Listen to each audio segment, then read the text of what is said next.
Devastation in the Virgin Islands and eastern Puerto Rico in the aftermath of Hurricane Marilyn.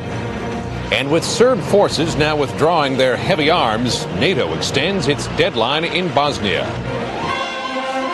This is the CBS Evening News. And this is John Roberts reporting. Good evening. Emergency officials in the U.S. Virgin Islands are assessing the damage in the wake of Hurricane Marilyn. Marilyn is now located northwest of Puerto Rico. It appears to be heading away from the Bahamas. The storm is blamed for at least 9 deaths, 1 on the Puerto Rican island of Culebra, 8 in the Virgin Islands. The damage is extensive on the island of St. Thomas, where Marilyn made a direct hit. Correspondent Diana Gonzalez visited the once idyllic vacation paradise again today. Under the searing noon sun, hundreds swarmed over the demolished Grand Union supermarket in the heart of downtown. They were climbing through the dangerous debris, carrying out sacks filled with food and drinks. Well, in the meantime, there's everything free, so we got everything what we need, to survive, At the mangled shopping center next door, business owners fear chaos is about to erupt. Nothing is under control, We need the Marines and the U.S. Army to be in this island. I stayed here this morning alone with my gun to protect my store. There is a growing sense of isolation and desperation among islanders who can't see beyond the destruction.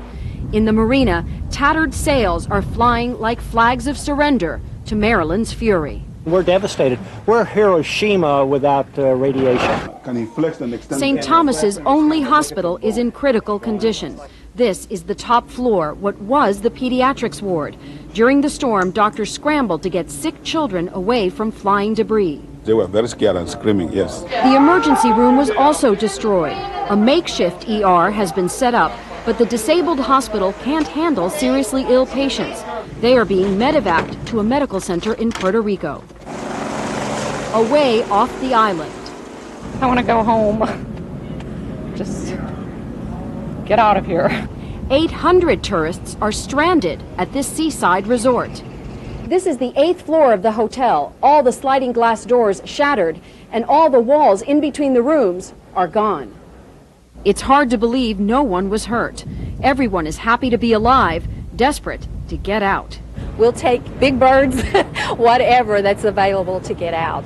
And everyone is desperate to get word out to family members. There is no phone service on the island. Feeling kind of isolated here, huh?